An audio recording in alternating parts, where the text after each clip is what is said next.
Joined by Emergency Management Commissioner Andrew Crisp, Emergency Recovery Victoria CEO Mariella Diaz, Michael Efron from the Bureau and Tim Weebush from the SES. I'll get Michael to take you through the forecasts shortly, but we do know that there are many communities that are still experiencing major flooding with more rain forecasts set to risk higher water levels and indeed flash flooding. I want to thank the communities for all they are doing to support each other and all of the volunteers and career staff around the state that are really focused on the well-being of people that are impacted.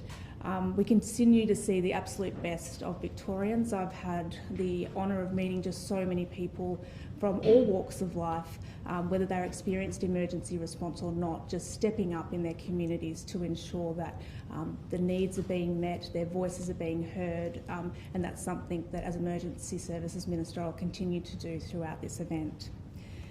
As I said, as there are some parts of the community that are embarking on recovery, there are still so many dealing with the floodings in their community, and I do want to ensure those people that are experiencing the flooding or bracing for the flooding that no matter where you are, we are working around the clock to ensure that your supports are met. Now some announcements today. I want to take you through some additional accommodation support that is specifically targeted for those from the Rochester community.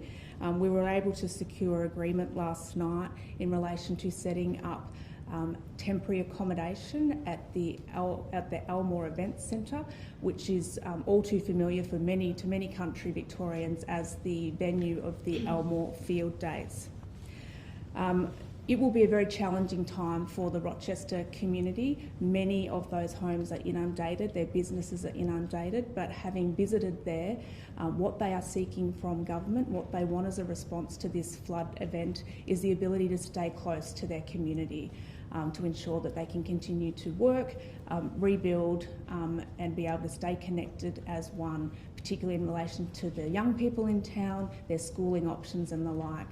So what we will be developing is a temporary village. It will consist of non-permanent structures, from caravans in the early days to modular type housing as we get advanced. We have engaged the JL group, the same group that has been contracted to do the cleanup, an organisation that is very familiar with disaster recovery. They've worked on the Lismore floods. They've been involved in housing construction for communities before.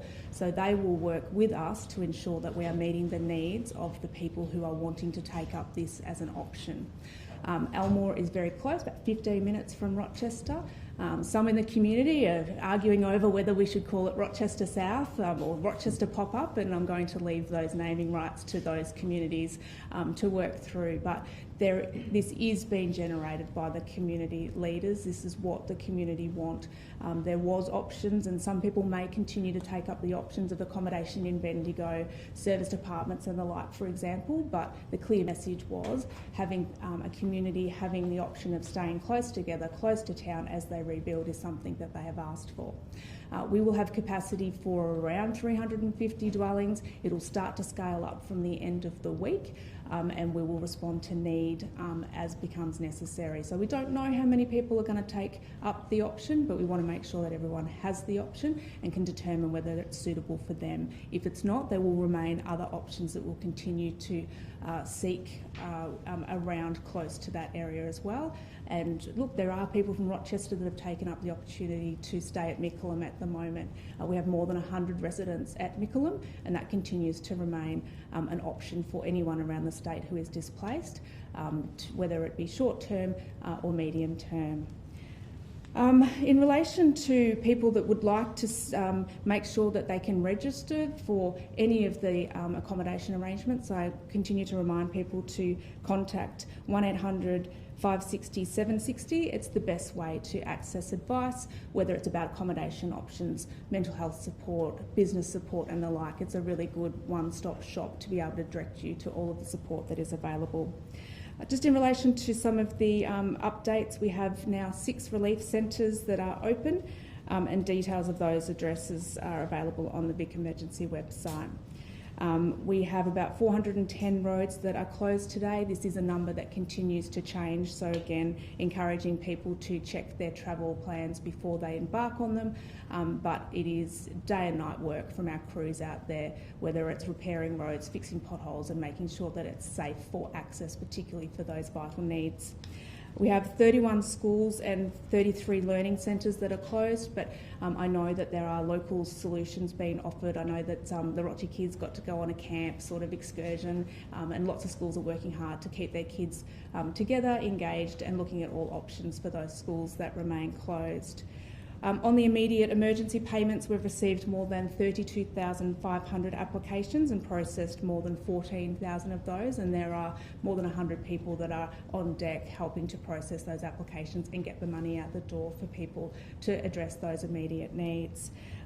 As we have been saying, all of the support that's been provided by the state government to date, whether it's agricultural support, business support or those individual payments, this is initial support. We wanted to make sure we could get it out the door as quickly as possible while we work through the processes of assessment and our engagement with the federal government, etc. And of course, we will be continuing to have those conversations and make further announcements in relation to support. Another reminder for Victorians who want to contribute to the flood recovery, you can visit giveit.org.au, which is a platform that can help your goodwill be directed to those in need. The threat is not over. There is more rain forecast in the coming days, and the strong message remains to keep vigilant, pay attention to the alerts and follow the advice of our emergency services experts. The advice is there for your best interests, and it's designed to keep you safe, and it's designed to ensure that our emergency services personnel can respond to cases that they really need to, rather than those that could be avoided. I would just like to end, before I hand over to Michael, just on a personal thanks to the amazing efforts that is going on in our communities. As I've said, I'm seeing it firsthand.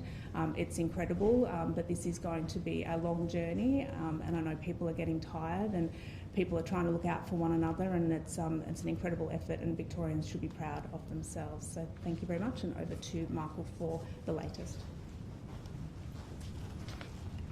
Thank you, Minister. Michael Efron, Senior Meteorologist at the Bureau of Meteorology. So yesterday we saw severe thunderstorms develop across parts of central and eastern Victoria. Around Lilydale we saw a thunderstorm deliver around 70 millimetres of rain, 40 of that falling in just 30 minutes. So really intense rainfall, unconfirmed reports of over 100 millimetres just near Seville, which is just east of the Dandenong Ranges. So that thunderstorm activity yesterday was very slow moving, so it did mean that those totals were really significant.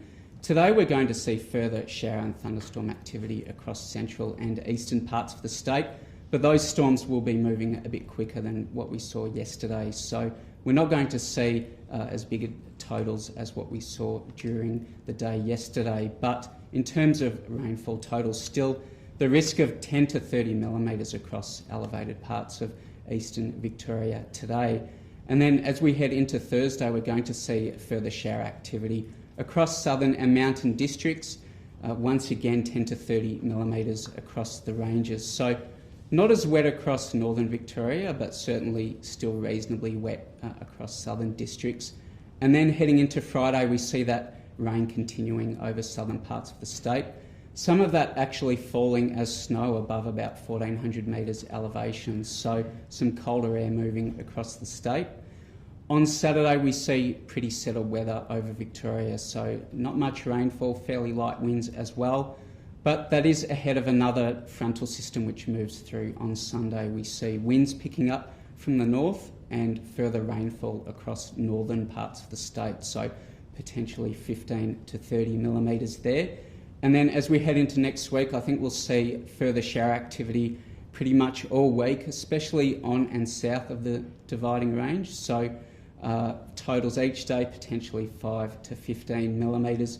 And also each day we're looking at snowfalls across alpine areas. So quite a wintry week coming up, but that is on top of a very wet month. It's our second wettest October on record so far. So certainly playing with the La Nina and negative Indian Ocean dipole that we're seeing at the moment, and probably going to see those wet conditions continuing into the early part of summer as well. I'll hand over to Tim. Thank you. Thanks, Michael, and good morning, everybody.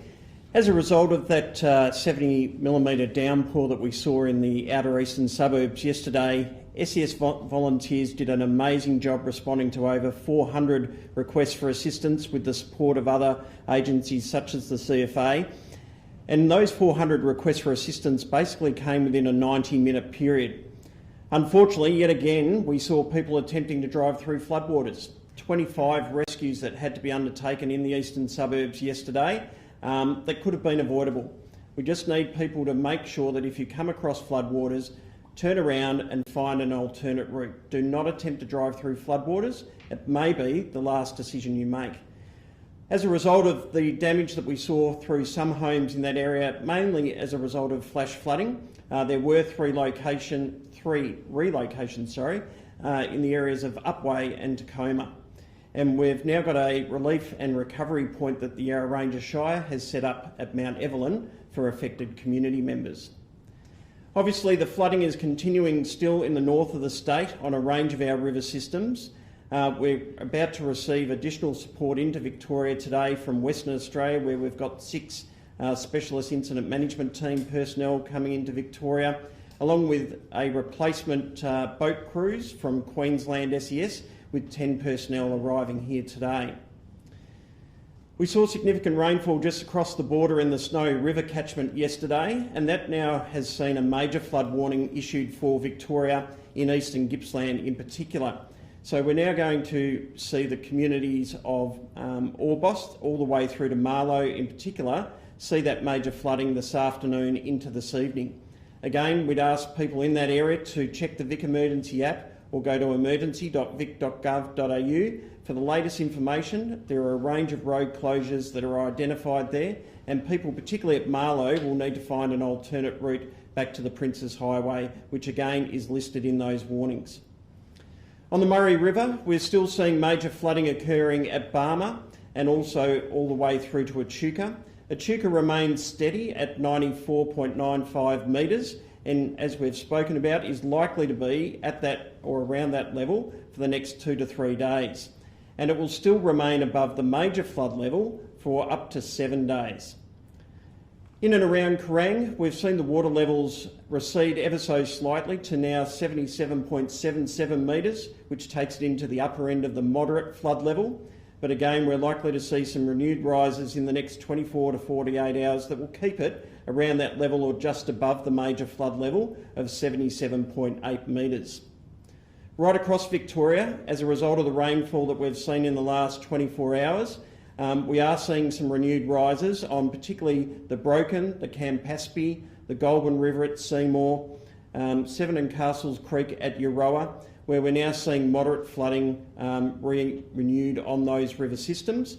But in good news, we're not expecting to see any major flooding on any of those river systems, including the Campaspe in and around Rochester, where we're seeing minor flooding occurring at the moment, and we're not expecting it to exceed the low end of moderate flooding in that area. I'll now pass over to Mariella Diaz from Emergency Recovery Victoria. Thanks, Tim. I wanted to talk about the clean-up program today. We know when people experience the devastation of losing their home or having their home severely damaged, having that property stay in that state for long periods of time has devastating impacts on mental health, on social connection and the ability to think about what the next step looks like. The clean-up program is specifically tailored to support communities to clear the debris and start to rebuild their lives. So our partners, Zhongning Group, has been specifically selected because of their experience and because they know how to work with communities on these things. So it's really easy to access this program. The case support number of 1800 560 760. We'll take registrations over the phone, and we do have some Johns Lyng staff at some of the relief centres that are also working on registration forms. They will be in contact with you and make a time to meet with you to work through that. They're also supporting councils to clear the debris off the streets. Again, that's a really important part for communities to move forward and to start planning the next step. Seeing mountains of stuff on your front porch or on the road doesn't help communities to move forward. So this clean-up program is there, it's free of charge, it's easy to access, and we are working through all the registration process at the moment. Importantly, the Johns Lyng Group have trades that are qualified and understand the safety issues related to clean-up. So if you have any concerns in relation to asbestos, if you have any concerns in relation to electrical problems or sewage problems, Johns Lyng Group can give you that advice around how to manage those issues and help you resolve them. That assessment is really, really important in terms of your own safety as well as the safety of the tradesmen and other people that come to your home. So please, once again, contact 1800 560 760 and our case support program you can either leave a message if they don't answer the phone, and they will get back to you. We are increasing the staff that are on the phones all the time, and so if you don't get a call straight away, we will call you back. Thank you. Now, happy to take any questions. With the temporary housing at Rochester, when will that be available? Yeah, look, they're working as quickly as possible. They're in there today surveying the area. They've actually pegged it out already, and we anticipate that we will be able to accept people for accommodation by the end of the week. And one of the things that sort of happened with bushfires and the floods in northern New South Wales is that, 6 months down the track, people are still in these alternate accommodations. Yep. Is this going to be the case in regional Victoria? Look, it will depend on individual circumstances. It will depend on the ability to make people's residential addresses safe, whether they can return to their home, the amount of work that will be required. We know that this will be a short-term solution for some people, but could be in the order of 6, 12 months, even 18 months for certain other members of the community. Right now, we want to make sure that people who are displaced are safely accommodated, and there are a lot of homes that are not safe to be in at the moment, so we want to have an alternative option for people as quickly as possible. The clear message from the community of Rochester was a temporary village nearby, and great speed, great attention to this, people that have done this before, and we'll have, as I said, caravans available, moving to a bit more of the modular type housing that might be better for, say, families and the like. There's been some complaints from Lilydale residents this morning. They say the Skyrail construction is to blame for yesterday's flooding, and they think there wasn't proper drainage installed by the government-employed builders. What do you have to say? Yeah, look, I haven't heard those concerns. What we've heard from the Bureau this morning was that it was a massive downpour that happened very quickly. We had flash flooding, and we had emergency services respond to that. In relation to drainage issues and the like, I haven't received any advice to suggest that that contributed to that flash flooding event. Is that something that will be investigated in the future? Yeah, look, we after every major event and this particular one, no doubt there'll be a local debrief undertaken, and if there's opportunities to learn from it, we certainly will do that. Just on the back of that, this can be for anyone. Is there anything more to be done to warn residents in the event of these freak weather storms like we saw more of yesterday? In relation to the weather event that happened yesterday, there was a warning that went out. Watch and act. And I remember reading it at the time. It went from Lara to actually it mentioned Lilydale. So again, it's yet a reminder for people in our community to download that Vic Emergency app, so you can access good information to make good decisions. We take very seriously one of our state priorities in relation to making sure we provide timely and accurate warnings. About yesterday, those 400 calls for help, were they all from that East Melbourne area?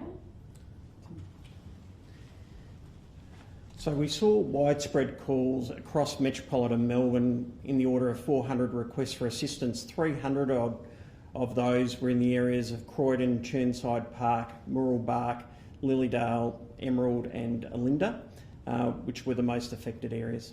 You mentioned relocations in Upwey and Tacoma. Can you expand on that a little bit? What do you mean? Yeah, so we had 3 property owners that needed emergency accommodation as a result of flash flooding that impacted their properties at Upwey and Tacoma overnight. In regards to the whole kind of statewide situation moving towards summer, what will happen with things like mould and stagnant water? Is there planning around that?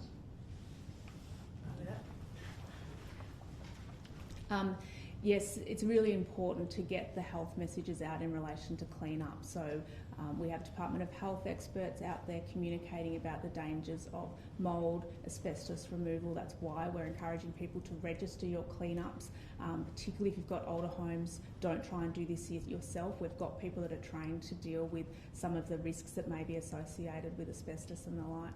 There's a lot of messaging around mosquito-borne illnesses that will obviously be a feature as they breed in these types of conditions. So recovery is about physical recovery of your home, but making sure that we're looking after people. I'm in regular contact with the Minister for Health, for example, making sure that we're keeping up to date with the local intel on respiratory complaints and the like, and we'll continue to scale up the health response. There was an announcement last week in relation to having people on the ground in those communities picking up on those issues, such as you've identified, that can be attributed to not doing things the way they should be. So there'll be really clear messaging about the importance of mould removal and those other safety messages.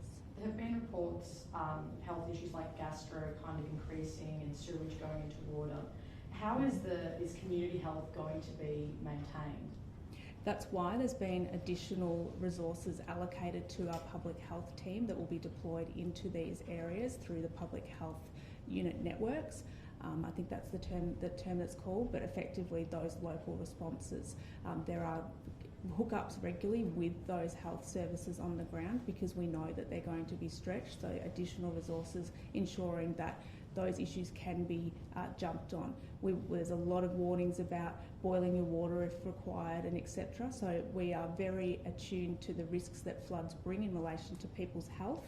A lot of those messages will continue to go out so that the community is well informed about how they can best protect themselves, and indeed the health experts will be there to address any of those issues.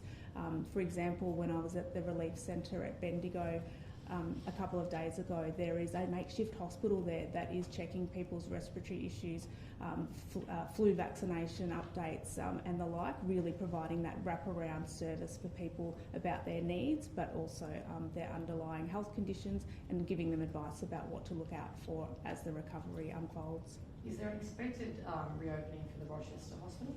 Yeah, look, the Rochester Hospital is being supported.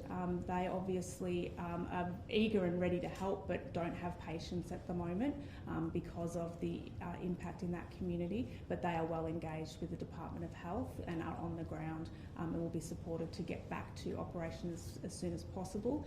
The health needs of the community of Rochester is something that is at the forefront of planning for the temporary village as well, making sure that those services are available for people that might live there and people that are staying in Rochie, and making sure there's some continuity between the two.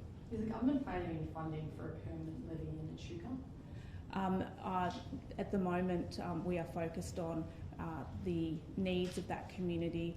Obviously, there is a levy there that has been erected after the event. I'm sure there'll be conversations with council, with town planners, and assessing what has happened in this event and looking at what further mitigation measures might protect or indeed help communities right across the state. How was it determined when the dirt levy in Echuca was built? I'll pass on to Yep. So in emergency management, often tough decisions have to be made, and we work to state priorities, and that's about protecting life, it's about protecting property, it's about protecting critical infrastructure and the environment. And what underpins that is our timely and informed messaging and warnings that we push out to communities. So when it comes to protecting property, a decision was made by the incident controller that I fully support in relation to those that would be impacted with the erection of this temporary levy, as opposed to those properties and businesses and critical infrastructure that could have been saved. With the levy and the people that are on the wrong side of the levy, there's been reports and stories coming out of them feeling like they're not part of their community, they've suffered ongoing trauma and depression and anxiety as a result of being on the wrong side of the wall. Will extra support, like financially as well as healthcare, that kind of stuff, be offered to those people as they have described themselves as sacrificial lambs? Yeah, we will do everything we can to support all communities, all families, all individuals impacted through this particular flood event.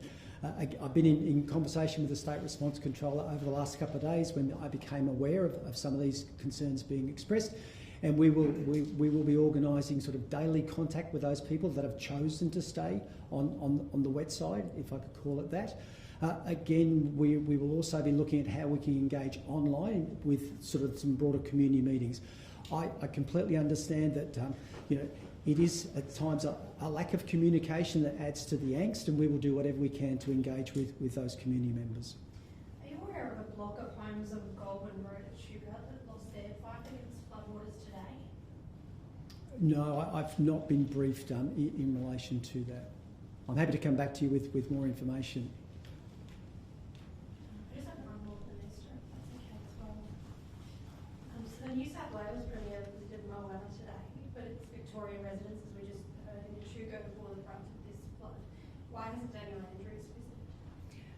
Well, look, me as Minister for Emergency Services has been on the ground visiting impacted communities, as has the Premier. We were in Seymour yesterday in relation to continuing to visit affected communities. That will continue to happen. Does the Premier have any plans to visit that area? I can guarantee he will visit at some stage, but I'm not at liberty to suggest exactly when.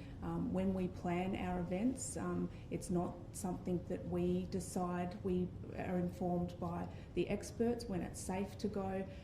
We are there to listen to the community, and you need to pick the right time to make sure that it's you are in the best position to hear their needs. And I'm sure in the coming days and weeks we will pay many visits to many impacted communities across Victoria. Thank you.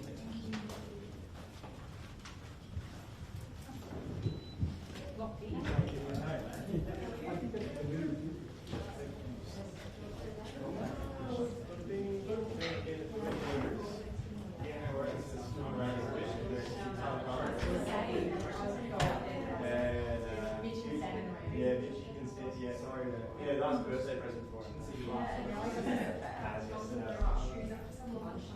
Yes, please.